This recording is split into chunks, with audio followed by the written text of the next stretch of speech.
শহরে লোকদের night routine. Fried rice আর chilli chicken দিয়ে আজকে ডিনারটা তো পুরো জমে গেল। যাই এবার তাড়াতাড়ি আমার স্কিন কেয়ার রুটিনটা ফলো করে নি।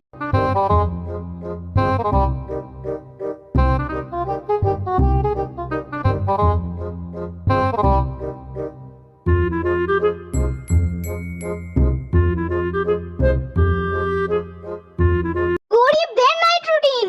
আরে আলু সেদ্ধ ভাত কিন্তু ভালোই লাগছে না। মা তো একটু ভালো কিছু রান্নাও করে না যে একটু ভালো কিছু খাবো রোজ। মনে হয় এদিকে এসে আমার সাথে বাসন মাজ। তোর এত গরমের মধ্যে আমাকে বাসন মাজতে হবে? দূর, খুব ঘুম পেয়েছে। ভাবলাম যে ঘুমিয়ে পড়বো তাড়াতাড়ি খেয়ে উঠে, কিন্তু এখন আমার বাসন মাজতে যেতে হবে। কি আর করবো, যাই না তো আবার মা বকবে।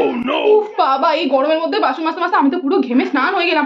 ও মা, এখনো বিছানাটা গুছানো হয়নি? না না, তাড়াতাড়ি বিছানাটা গুছিয়ে দিই। মা যদি এসে দেখেছে যে এখন আমি বিছানা পরিষ্কার করিনি তাহলে ওই যে আজকে আমি শেষ। না না, তাড়াতাড়ি বিছানা পরিষ্কার করে নিই। বাবা, সব কাজ হয়ে গেল, এবার আমি শান্তিতে ঘুমোতে পারবো। কিন্তু চুলটা তো খুবই এবড়ো খেবড়ো হয়ে গেছে। আর এই গরমের মধ্যে আমার মুখটাও কিরকম জানি কালো হয়ে গেছে শুধু কাজ করে করে। কিন্তু কি করবো, এখন তো কিছু লাগানোর নাই আমার কাছে, শুধু ফেয়ার লাভলি আছে। ফেয়ার লাভলি মাকে রাত্রিবেলা আর ঘুমানো যায় না। না থাক, কিছু করার নেই। পেয়েছে, আমি যে ঘুমাই এবার।